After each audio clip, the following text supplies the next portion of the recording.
आप सबको मेरा नमस्कार। एक महत्वपूर्ण मुद्दे पर आपसे बात करनी है, क्योंकि सरकार की मानिए तो सब इतना चंगा है कि ढोल बज रहे हैं, नगाड़े बज रहे हैं, चकाचौंध है।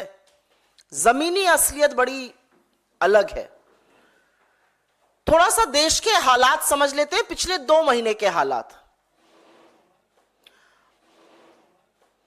आगरा के एक तरुण थे, उनकी नौकरी चली गई, घर चलाने के लिए कुछ छोटा मोटा काम किया, कर्जा लिया, आर्थिक तंगी इस कदर बढ़ गई कि फंदे से लटकती हुई उनकी लाश मिली और पास ही बेटे और मां की भी लाश पड़ी थी। जौनपुर के 42 वर्ष के रमेश बिंद थे, मजदूरी करते थे, काम नहीं मिल रहा था, उधार लेके खर्च चला रहे थे। वो शिकंजा कसता गया, आर्थिक तंगी बढ़ गई, कर्ज बढ़ता गया, उस बोझ के तले दब गए और अंततोगत्वा फांसी के फंदे से झूल गए। पिछले हफ्ते ब्रजेश पाल ने एक नोट लिखा और अपनी सारी डिग्रियां जला दी और कहा इन डिग्रियों का मतलब ही क्या है जब इनसे नौकरी नहीं मिलनी है, तंग आ चुका हूं। और उसके बाद उन्होंने खुदकुशी कर ली। इस देश में 7,000 से ज्यादा लोगों ने आर्थिक तंगी के चलते 2022 में आत्महत्या की है। आज की तारीख में हर घंटे 2 किसान जान देने को मजबूर हैं। 40 नौजवान हताश होकर, निराश होकर अपनी जान ले रहे हैं रोज। और ऐसे में मोदी सरकार आपको बताती है क्या बढ़िया चल रहा है, सब कुछ चकाचक है मामला। सरकार थोड़ा झूठ बोलता है तो चलिए हजम हो सकता है, लेकिन कुछ बातें ऐसी हैं कि गले के नीचे नहीं उतरती हैं। अब लगातार सरकार का नीति आयोग इस देश को और दुनिया को यह समझाने पर, यह सिद्ध करने पर तुला हुआ है कि नरेंद्र मोदी सरकार ने गरीबी का सफाया कर दिया है। ये जो लोग आत्महत्या कर रहे हैं, ये जो बेरोजगारों पर लाठियां बरसाई जा रही हैं, जो बेरोजगार सड़कों पे उतरे हुए हैं, ये देश के नागरिक थोड़े ही हैं, ये कोई छुट्टे जानवर हैं जो घूम रहे हैं। यही समझाना चाहती है सरकार। इस देश के नीति आयोग ने अब यह सिद्ध करने का बीड़ा उठा लिया है कि देश में गरीबी नहीं है। और एक बिल्कुल चौंकाने वाला आंकड़ा आया है, जिसके चलते नीति आयोग ने, एनएसएसओ का यह आंकड़ा आया, उसमें कहा है कि गरीबी 5% पर आकर टिक गई है। 5% पर गरीबी आ गई है। मतलब अब सिर्फ 7 करोड़ लोग गरीब हैं, बाकी माला माल है। और इसीलिए ये जो झूठ है ये गले के नीचे नहीं उतरता है। याद रहे कि 11 साल बाद ये जो उपभोक्ता व्यय, जो कंजम्पशन एक्सपेंडिचर का सर्वे है, 11 साल के अंतराल के बाद आया है। हर 5 साल पे आना होता है। 2017-18 का सर्वे सरकार ने कहा था क्वालिटी नहीं ठीक है, इसलिए विड्रॉ कर लिया गया था। असलियत यह थी कि नोटबंदी और एक फ्लॉड जीएसटी के चलते, गब्बर सिंह टैक्स के चलते वो 40 साल के सबसे निचले स्तर पर पहुंच गया था। तो वो दिखाने की हिम्मत नहीं थी सरकार की, इसलिए दिखाया नहीं गया था। अब चुनावी दौर है, चुनाव से प्रेरित सर्वे खूब दिखाई जाएंगे। उनमें से एक दिखाया गया है, ताल ठोक कर बोला जा रहा है 5% ही अब गरीब इस देश में रह गए हैं। लेकिन अगर इन्हीं की रिपोर्ट आप मान लीजिए, हम चलिए इस रिपोर्ट का खंडन ही नहीं करते, हम इसी रिपोर्ट पर चर्चा करते हैं। इसी रिपोर्ट की बाल की खाल अगर खोलने पे आ जाए तो देखिएगा असलियत क्या है। असलियत यह है कि इस देश के सबसे गरीब 5% लोग अपनी दिन की गुजर बसर सिर्फ और सिर्फ 46 रुपए रोजाना पर कर रहे हैं। उसमें उनका भोजन है, उसमें रोटी, कपड़ा, दवाई, पढ़ाई जैसी चीजें हैं। सिर्फ और सिर्फ 46 रुपए। यह असलियत है अगर इस सर्वे के मुताबिक ही चला जाए। लेकिन सरकार उस सुर्खी को दबाना चाहती है, पर सच की वो ताकत है कि सच उभर कर निकल ही जाता है। यह सर्वे 2 चीजें सिद्ध करता है और अभी आंकड़ों के साथ आपको बता देती हूं क्या। यह सर्वे शहर और देहात के बीच की जो बढ़ती हुई खाई है, एक जो शहरी हिंदुस्तान और जो ग्रामीण हिंदुस्तान है, उसके बीच की जो बढ़ती हुई खाई है, उसको सिद्ध करता है। और यह सर्वे पूरी तरह से अमीरों और गरीबों के बीच में लगातार बढ़ते फासले को, जिसकी बात कांग्रेस पार्टी, जिसकी बात हमारे नेता राहुल गांधी, जिसकी बात हमारे अध्यक्ष श्री खड़गे जी लगातार करते हैं, अमीरों और गरीबों के बीच में बढ़ती हुई असमानता को, बढ़ते हुए फासले पर यह सर्वे, सरकार का यह सर्वे खुद मोहर लगाता है। अभी आपको 2 मिनट में समझा देती हूं कैसे। इस सर्वे के मुताबिक शहर में रहने वाले 5% सबसे अमीर लोग, शहर में रहने वाले 5% सबसे अमीर लोग, शहर ही में रहने वाले 5% सबसे गरीब लोगों से 10 गुना ज्यादा खर्च करते हैं, 10 गुना। और गांव में रहने वाले 5% सबसे अमीर लोग, गांव में ही रहने वाले 5% सबसे गरीब लोगों से 8 गुना ज्यादा खर्चा करते हैं। एक आंकड़ा आपके सामने रख देती हूं, और यह आंकड़ा रखना जरूरी है। इस आंकड़े के मुताबिक ग्रामीण क्षेत्रों में 5% सबसे अमीर 350 रुपया खर्चा कर रहे हैं, और उसी ग्रामीण क्षेत्र में सबसे गरीब 46 रुपए खर्चा कर रहा है। शहर में 700 रुपए सबसे अमीर खर्चा अगर कर रहा है, तो शहर में सबसे गरीब औसतन 67 रुपए खर्चा कर रहा है। ये जो वी शेप्ड रिकवरी की बात सरकार करती थी, या तो इनको अंग्रेजी का अल्फाबेट वी का मतलब नहीं पता है, या ये जानना नहीं चाहते, क्योंकि ये पूरी तरह से जो के शेप्ड रिकवरी होती है वो दिखा रहा है अमीर इस देश का लगातार अमीर होता जा रहा है और गरीब निरंतर गरीब होता जा रहा है। इस आंकड़े के बाद सरकार किस मुंह से कह सकती है कि 5% गरीब है, और साक्ष्य एक के बाद एक उसकी पुष्टि करते हैं। चलिए आपकी बात मान लेते हैं, 5% लोग ही गरीब रह गए। 140 करोड़ की जनता में 5% गरीब मतलब 7 करोड़ लोग। आपको 7 करोड़ लोग अगर गरीब हैं, तो 81 करोड़ लोगों को मुफ्त राशन इसलिए देना पड़ रहा है कि अगर आप ना दीजिए तो वो भूखमरी से मर जाएंगे। यह असलियत है, और यह असलियत सरकार जानती है। आज अगर 5% ही लोग गरीब हैं, अगर 7 करोड़ ही गरीब हैं, तो 35 करोड़ लोगों के पास आवागमन का कोई साधन क्यों नहीं है? न कार है, न गाड़ी है, न 2 पहिया वाहन है, न साइकिल है। 35 करोड़ लोगों के पास, ऐसा कैसे है? और एक आंकड़ा आपकी जानकारी के लिए बता देती हूं, यूपीए के शासनकाल के दौरान 2 पहिया वाहन की जो सेल होती है, जो बिक्री होती है, उसकी वृद्धि की दर 9% थी। और 2 पहिया वाहन कौन खरीदता है? मध्यम वर्ग, निम्न मध्यम वर्ग, गांव देहात के लोग। 9% ग्रोथ रेट थी, वो 0.7% है इस सरकार की औसतन।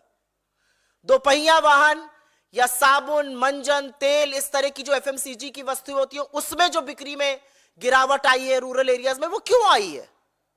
वो क्या सिद्ध करता है? वो यह सिद्ध करता है कि लोग खर्च नहीं कर पा रहे हैं। चलिए 7 करोड़ गरीब हैं, 45 करोड़ लोग ऐसे हैं जिनके पास टीवी नहीं है। क्यों नहीं है भाई टीवी? ये सरकार के आंकड़े, ये हमारा कोई आंकड़ा नहीं है। 7 करोड़ अगर गरीब है तो कैंसिल कर दीजिए सबके राशन कार्ड, लेकिन आप ऐसा करने की हैसियत और हिम्मत नहीं है, क्योंकि गरीबी इस देश में बढ़ी है, गुर्बत इस देश में बढ़ी है। लोग लाचार होकर आज आत्महत्या कर रहे हैं, क्योंकि कमर तोड़ महंगाई, बेरोजगारी और आर्थिक असमानता ने जीवन दूभर कर दिया है। ये जिस गरीबी की हम बात कर रहे हैं, उसकी पुष्टि सरकार का ही एक आंकड़ा करता है। हम सब बड़े हुए, हम सब लोग मिडिल क्लास के लोग हैं। घर पर यह सिखाया गया कि अगर 100 रुपए कमाओ तो 20-30 रुपए तो बचा ही लो। एक कहावत भी कही जाती है, उतने पांव पसारिए जितनी लंबी चादर है। यही कहा जाता है हर बच्चे को। मुझे लगता है आप में से बैठे हुए लोगों को यही सिखा के बड़ा किया जाता है कि अगर 100 रुपए पास में है तो 20-30 रुपए बचाने की कोशिश करो। और सेविंग हमारा कल्चर है, इसलिए भारत का जो घरेलू सेविंग रेट है, the house hold saving rate, वो जीडीपी का करीब करीब 11% से ऊपर होता था सिर्फ 2 साल पहले। 2 साल में वो गिरकर 5% आ गया है जीडीपी के अनुपात में। तो इंसान अपनी सेविंग से कब निकालता है? आपसे मैं पूछती हूं, आप अपनी बचत के खाते में से, अपनी सेविंग में से, जो आप आगे के लिए, बच्चे की पढ़ाई के लिए, घर खरीदने के लिए, कहीं बाहर जाने के लिए, शादी ब्याह के लिए बचाते हैं, वो आप कब छूते हैं? अपनी जमा पूंजी को एक एवरेज मिडिल क्लास इंसान तभी छूता है जब जीना दूभर हो जाता है। और सेविंग्स रेट का आधे से भी कम हो जाना इस बात की पुष्टि करता है कि लोग जूझ रहे हैं महंगाई से, लोग जूझ रहे हैं आर्थिक असमानता से, लोग जूझ रहे हैं गरीबी से। इस सर्वे में एक और भ्रमित करने वाली बात कही गई, और यह बात बतानी यहां पर जरूरी है। यहां पे कहा गया कि 2.5 गुना खर्चे में वृद्धि हुई है, तो वो लोगों की बहुत अच्छी स्थिति दिखाने के लिए कहा गया है। लेकिन असलियत यह है कि सर्वे की एक तो प्रणाली बदल दी गई। 2022-23 में यह प्रणाली बदल दी गई। 10 साल पहले जो प्रणाली थी उसको यूज ही नहीं किया गया। नॉन फूड आइटम को बढ़ा दिया गया। फिर कहा गया कि इसी सर्वे में एक और भ्रमित करने वाली बात कही गई है, और उसके बारे में अभी हम आगे बात करते हैं, लेकिन इसका खंडन कर दे। 2.5 गुना क्यों बढ़ा? यही सर्वे आगे कहता है इन्फ्लेशन के नाते लोगों को ज्यादा खर्च करना पड़ रहा है, लोगों की आय नहीं बढ़ रही है। यूपीए के 10 साल में एमपीसीई जो कंजम्पशन एक्सपेंडिचर होता है वो क्यों बढ़ा था? क्योंकि लगातार लोगों की आय भी बढ़ रही थी, इकोनॉमिक ग्रोथ थी, आय बढ़ रही थी, हाथ में ज्यादा पैसा आ रहा था, लोग ज्यादा पैसा खर्च कर रहे थे। यहां पर स्थिति बिल्कुल विपरीत है। यहां पर आय नहीं बढ़ रही है। ग्रामीण क्षेत्र में एवरेज एग्री वेज, एवरेज जो मजदूरी की दर है या जो एवरेज एग्री आय है, कृषि की आय, वो 1.6% से बढ़ रही है। तो महंगाई के चलते लोगों को ज्यादा खर्च करना पड़ रहा है। फिर एक बात बड़ी डंके की चोट पर इस सर्वे में और कही गई, और उस बात में कितनी सच्चाई है वो आप अभी जान लीजिएगा। इसमें कहा गया कि लोग खाने पर खर्चा अब कम कर रहे हैं, लोग बाकी चीजों पर ज्यादा खर्चा कर रहे हैं। किसी भी इंसान की जब आय या स्थिति बदलती है तो सबसे पहले व्यक्ति अपने खाने के स्टैंडर्ड को बढ़ाता है। हाथ में पैसा आता है तो लोग अंडा खाते हैं, फल खाते हैं, सब्जी खाते हैं। इसमें कहा गया अनाज पे कम खर्चा कर रहे हैं, फल सब्जी पर ज्यादा कर रहे हैं। अरे अनाज पर खर्चा इसलिए कर रहे हैं क्योंकि उनको मुफ्त का अनाज मिल रहा है जो सरकार को देना चाहिए। फल सब्जी पे कम अगर ज्यादा खर्चा कर रहे हैं लोग, तो सोफी की रिपोर्ट के मुताबिक 74% लोगों को पौष्टिक आहार नसीब क्यों नहीं है? हम निरंतर हंगर इंडेक्स में क्यों गिर रहे हैं? हमारे 7.7%, करीब करीब 8% बच्चे कुपोषण का शिकार क्यों हैं? मतलब सरकार अपने ही आंकड़ों के ध्वस्त मलबे पर खड़ी है। एनएसएसओ द्वारा और भी भ्रामक चीजें उजागर की गई हैं, लेकिन एक बात सच है कि अब चुनाव समीप आ गया है, और चुनाव के समीप आने पर इस तरह के सर्वे आएंगे। लेकिन इस सर्वे की सच्चाई, और चीख चीख कर जो सच्चाई है, वो ये बोल रही है कि 46 रुपए में 5% इस देश की आबादी गांवों में अपनी गुजर बसर करने को मजबूर है, और शहरों में 67 रुपए में। तो जब रामेश्वर जी भरी आंखों से कहते हैं हमारी गुजर नहीं हो रही, तो वो इस सर्वे की बखिया उधेड़ते हैं, सर्वे की असलियत खोल देते हैं। हमारे सरकार से कुछ सवाल है, और वो सवाल जरूरी है। इस तरह के भ्रामक सर्वे लाकर आप इस देश की क्रेडिबिलिटी पर, डेटा की साख पर देश की आर्थिक क्रेडिबिलिटी को ध्वस्त क्यों कर रहे हैं? और जब भी कोई सरकार आंकड़ों के साथ खिलवाड़ करती है, आंकड़ों की हेराफेरी, आंकड़ों की जालसाजी करती है, उसका पूरा पूरा प्रमाण आपको निवेश जो गिर जाता है उसमें दिखता है। आज प्राइवेट सेक्टर भी इन्वेस्ट नहीं कर रहा है, और एफडीआई भी लगातार निरंतर 3 साल से गिर रही है। 16 साल के सबसे निचले स्तर पर आकर एफडीआई खड़ी है, क्योंकि लोगों को अब आपके आंकड़ों पर यकीन नहीं है। हिंदुस्तान की एक क्रेडिबिलिटी थी, एक साख थी कि हम कुछ भी करते हैं, हम अपने आंकड़ों से खिलवाड़ नहीं करते हैं। आप क्यों लगातार इस देश की अर्थव्यवस्था, इस देश के आर्थिक आंकड़ों के साथ जालसाजी कर कर इस देश के आंकड़ों की प्रणाली के साथ खिलवाड़ कर रहे हैं, उनके साथ गलत कर रहे हैं? हमारा एक सवाल और है, सरकार अगर 5% गरीबी की बात करती है, तो सरकार 46 रुपए प्रति रोज के लोगों के लिए क्या कर रही है? 67 रुपए प्रति रोज जो शहर में लोग हैं उनके लिए क्या कर रही है सरकार? ये जो आर्थिक असमानता लगातार बढ़ रही है शहर और गांव के बीच में और अमीर और गरीब के बीच में, उस खाई को पाटने के लिए क्या कर रही है? ये सब बड़े वाजिब सवाल हैं और इस सवाल से पूछे जाने चाहिए। सरकार कहती है बहुत बढ़िया चकाचक मामला है, तो आय क्यों नहीं बढ़ रही है? क्या सरकार की कोई एजेंसी ये देखेगी कि अगर आय नहीं बढ़ रही है और खर्च ज्यादा हो रहा है उसका असर क्या हो रहा है? क्या सरकार की कोई एजेंसी ये देखना चाहती है कि सेविंग रेट क्यों गिर रहा है, लोग अपनी भविष्य की जमा पूंजी से क्यों पैसा निकालने को मजबूर है?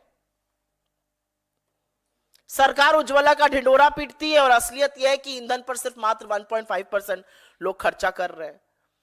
और सरकार की नीति आयोग से एक डायरेक्ट सवाल है। आप ही की मल्टी डायमेंशनल पॉवर्टी रिपोर्ट ने कहा था अभी कुछ ही हफ्तों पहले 11% मल्टी डायमेंशनल लोग गरीब हैं। अब आप कह रहे हैं 5% गरीब हैं।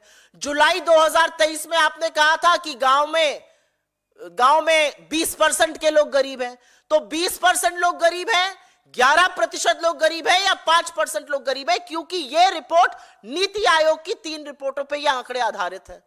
तो नीति आयोग में कौन सी रिपोर्ट सच्ची है, इस बात की पुष्टि नीति आयोग सरकार की जरूर करे। और असलियत यह है, अगर विश्लेषकों की माने तो यह सब इसलिए किया जा रहा है क्योंकि जो महंगाई की लगातार बढ़ती हुई दर है, सीपीआई जो कंज्यूमर प्राइस इंडेक्स है, जो रिटेल इन्फ्लेशन जिसको कहते हैं, जो लगातार 6% से या तो बाहर है या 6% के करीब है, जो 4% होना चाहिए था उसकी सीमा रेखा से लगातार बाहर है, उसमें फेरबदल करने की कोशिशें की जा रही हैं कि किसी तरह से उसको भी जालसाजी करके नीचे लाया जा सके और फिर टीवी पर बददिमाग प्रवक्ता और मुंह बोले मंत्री पीठ ठोक ठोक कर कहे हम तो महंगाई की दर को नीचे ले आए। और अंत में मैं सिर्फ इतना कहूंगी कि सरकार ने और पीआईबी की प्रेस विज्ञप्ति ये मानती है कि advisory committee national account statistics ने उनके जीडीपी के बेस ईयर को 2017-18 में बदलने का सुझाव क्यों ठुकराया, क्यों वो आंकड़ा छिपाया गया, क्यों वो आंकड़ा नहीं आया, ये बात सरकार बताए। हमारे हिसाब से इस मंच से हमारी एक ही मांग है कि आंकड़ों के साथ जालसाजी और खिलवाड़ बंद कर दीजिए। अपने नैरेटिव के लिए इस देश की आंकड़ों की साख पर प्रहार मत कीजिए। आप ही का आंकड़ा अगर मान ले तो 46 रुपए प्रतिदिन पर 5% इस देश की आबादी गुजर बसर करने को मजबूर है। उसी में खाना, उसी में पढ़ाई, उसी में दवाई, उसी में कपड़ा, उसी में रोटी करने को मजबूर है। उनके बारे में यह सरकार क्या कर रही है? और मैंने कुछ लोगों का नाम लेके यहां पर साक्ष्य दिए थे। अगर सब ठीक है तो ये जो सड़कों पर बेरोजगार घूम रहे हैं इनकी स्थिति क्यों नहीं सुधर रही है?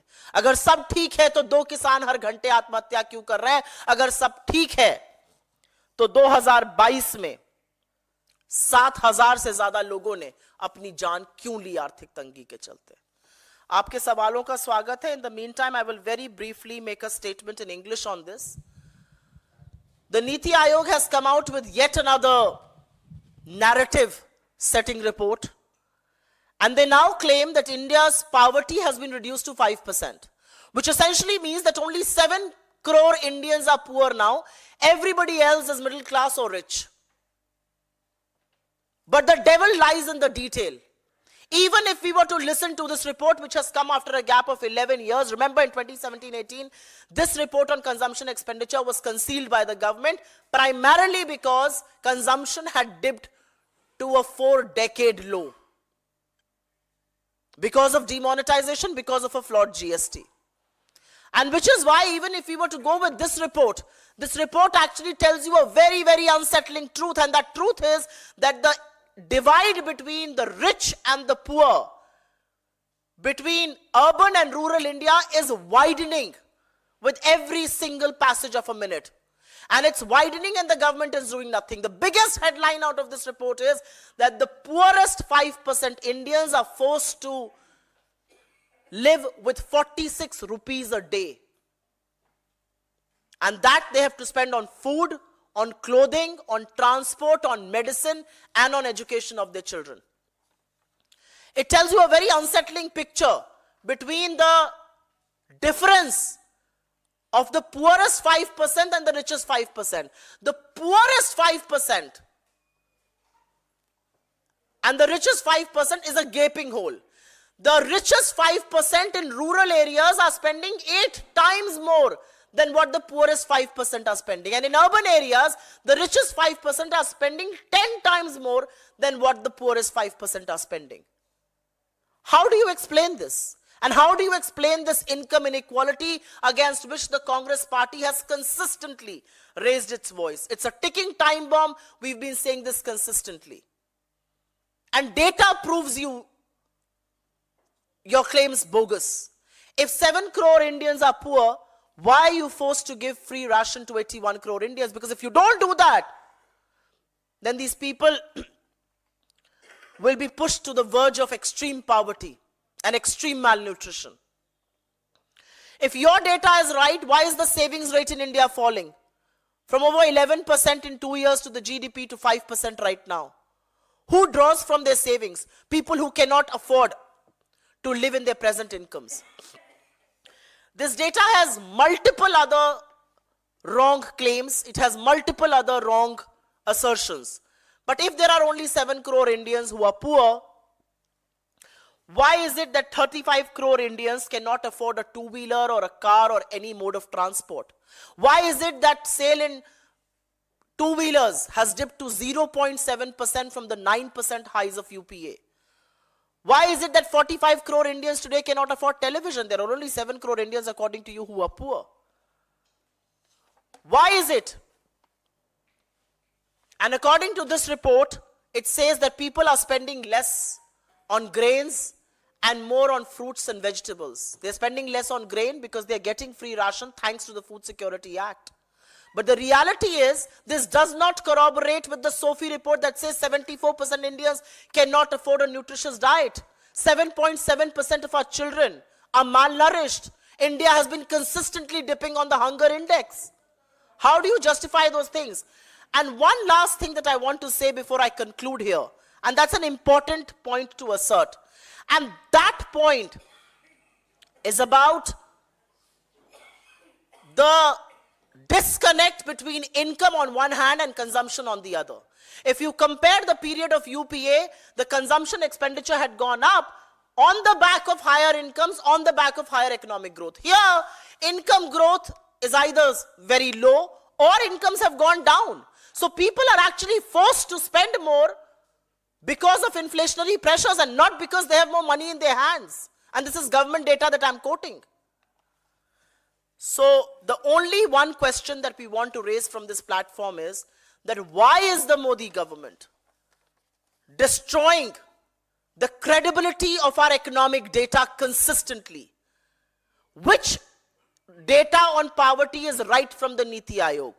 The 19.28% that was quoted in July 2023, the 11% that was quoted a few weeks back, or this 5%. Look at the 3 figures that have come out. And which is why the question is, when you destroy economic data's credibility, you stop investments, and that is what is really happening. Why is the government not paying attention to the ever-widening gap between the rich and the poor and between urban and rural India? Why is the government not paying gap to the 46 rupees a day? And that's all that 5% of the poorest Indians have to live their lives daily. And unless we don't answer those questions, ये जो चकाचौंध मोदी सरकार की दिखती है, ये जो ताल ठोक कर झूठ बोला जाता है, ये जो टीवी चैनलों पर चरण वंदन होता है, ये सब बेईमानी है, ये सब झूठा है. We'll ask you for your questions first. On this, please, पहले.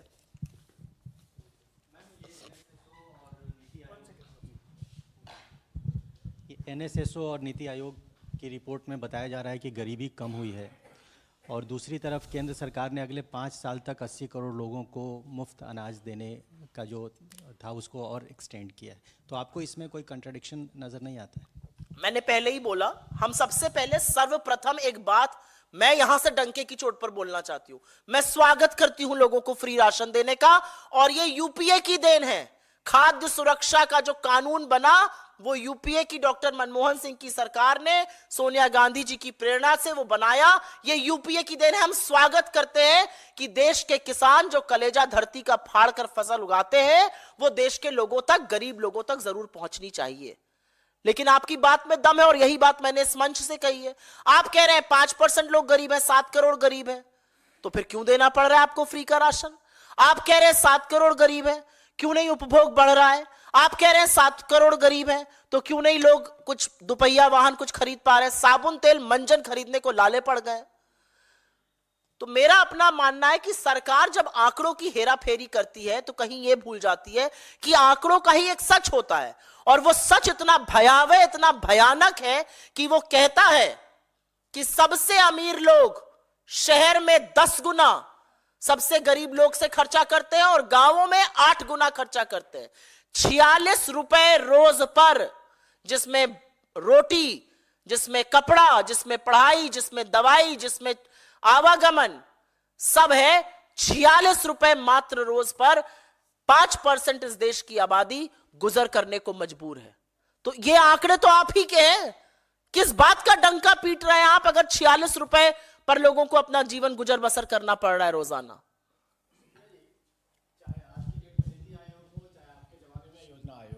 आपको लगता है कि इन संस्थाओं की क्रेडिबिलिटी जो है कहीं ना कहीं हमेशा सवालों के घेरे में रही है? कि 2013 में भी गरीबी को लेकर एक रिपोर्ट आई थी जिस पर बहुत बवाल मचा था, अब भी ये रिपोर्ट आई है जिसको लेकर आप लोग सवाल खड़ा करते हो। इस तरह के जो सर्वे करते हैं, चाहे लोग आंकड़े देते हैं, ये कितना विश्वसनीय माना जाए? मेरे लिए ज्यादा दिक्कत की बात यहां पर यह है कि ये जो सर्वे आया है ये एनएसएसओ की रिपोर्ट पर आया है। एनएसएसओ की रिपोर्ट पर नीति निर्माण होता है। जो नेशनल सैंपल सर्वे ऑफिस है उसकी रिपोर्ट पर नीति निर्माण होता है। अगर एनएसएसओ कहता है कि 5% लोग ही गरीब हैं, तो सरकार के जो सार्वजनिक सुरक्षा के जो वेलफेयर स्कीम्स होती हैं वो सारे कार्यक्रम ही बदल जाते हैं। तो मेरे लिए ज्यादा दिक्कत की बात है कि एनएसएसओ के सर्वे का गलत इस्तेमाल करके गलत तरीके से उसको प्रस्तुत किया जा रहा है। और जहां तक क्रेडिबिलिटी की बात है, हमारी सरकार में एक भी आर्थिक आंकड़ा ऐसा नहीं था जिसकी पुष्टि थर्ड पार्टी ने नहीं करी थी। जब हमने कहा कि हमने 27 करोड़ लोगों को गरीबी की सीमा रेखा से निकाला यूपीए के शासनकाल के दौरान, तो इसकी पुष्टि थर्ड पार्टी ने, वर्ल्ड बैंक और आईएमएफ ने की। इनके इन खर्रों की पुष्टि कौन कर रहा है? खुद अपने मुंह मियां मिट्ठू बनकर आपस में मंत्री और नीति आयोग के सीईओ।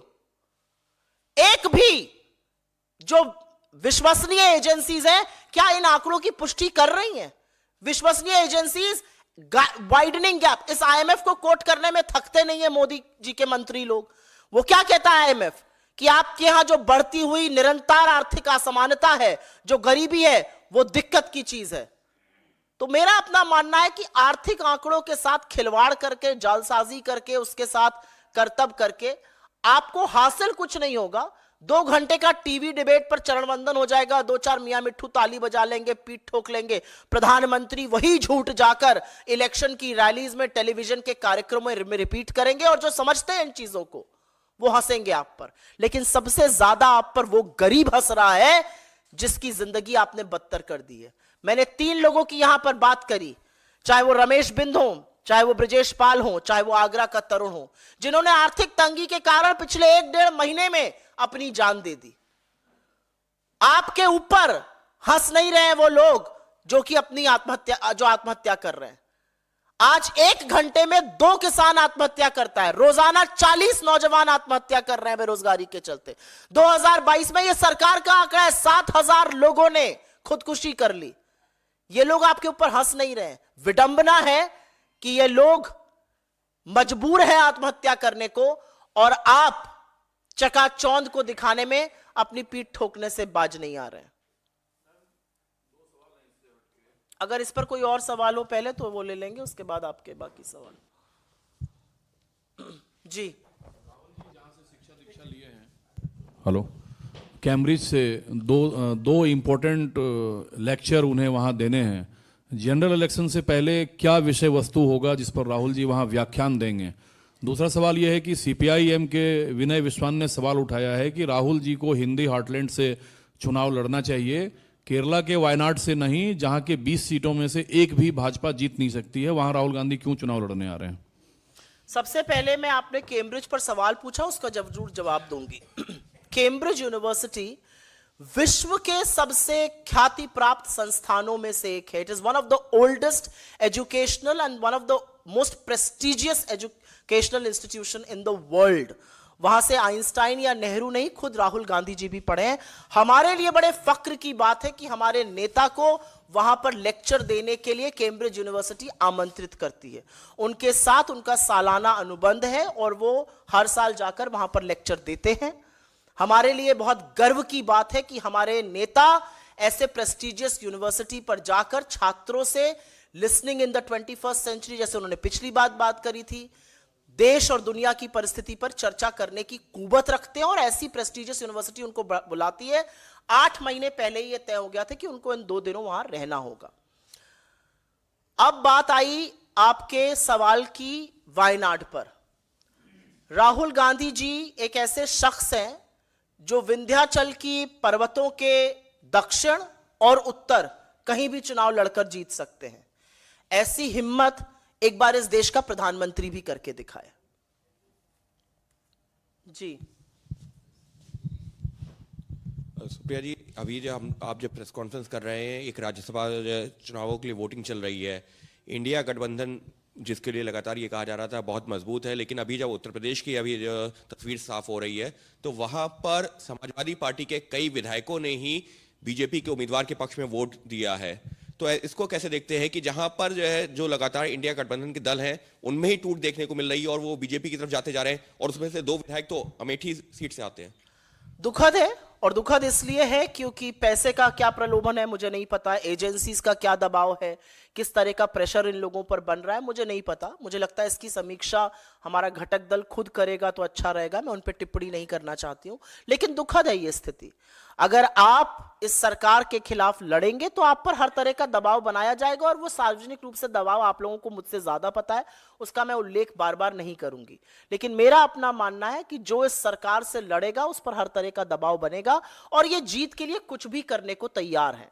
इतना डंका लोकतंत्र का मोदी जी ने दुनिया में पिटवा दिया कि अनिल मसीह का मसीहा बन के खड़े थे।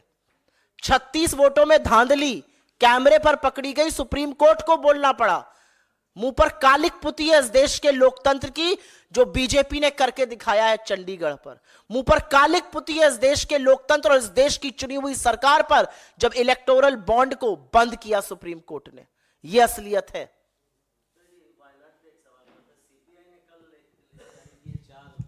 कैंडिडेट्स की उसमें वायनाड भी शामिल है। पिछली बार भी सीपीआई के कैंडिडेट्स खड़े थे, लेकिन इस बार इंडिया गठबंधन था। तो क्या आप लोगों के बीच ये सहमति होकर ये सीपीआई ने जारी की है कि आपसे कंसल्ट किया गया? मुझे इस बारे में जानकारी नहीं है, लेकिन मेरा अपना मानना है कि चुनाव लड़ना एक स्वाभाविक प्रक्रिया है। जितना मूल अधिकार चुनाव में वोट देना है उतना मूल अधिकार चुनाव लड़ना है। कोई लड़ना चाहे लड़े, लेकिन राहुल जी की जो लोकप्रियता है उसके चलते कोई वहां से क्यों लड़ना चाहेगा, ये अपने आप में एक सवाल है। Will contest from there. Why not? I said what I did.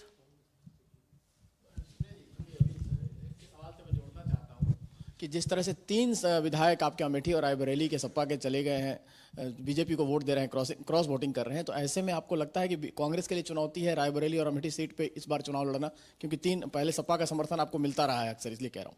बिल्कुल भी चुनौती नहीं है। अभी मैं 8 दिन के बाद भारत जोड़ो न्याय यात्रा से लौटी हूं, जो उत्तर प्रदेश में चंदौली से शुरू हुई, वाराणसी प्रयागराज होते हुए, जब हम प्रतापगढ़, रायबरेली और अमेठी, लखनऊ, कानपुर और उसके बाद पश्चिम में मुरादाबाद, संबल, बाकी जगह होते हुए अलीगढ़, आगरा, बुलंदशहर गए, तो वहां पर जो हमने जमीनी हकीकत देखी, जो लोगों के मताधिकार के चुने हुए लोग अगर अपने वोटर के मताधिकार के साथ खिलवाड़ करेंगे तो वोटर उनको जरूर सबक सिखाएगा।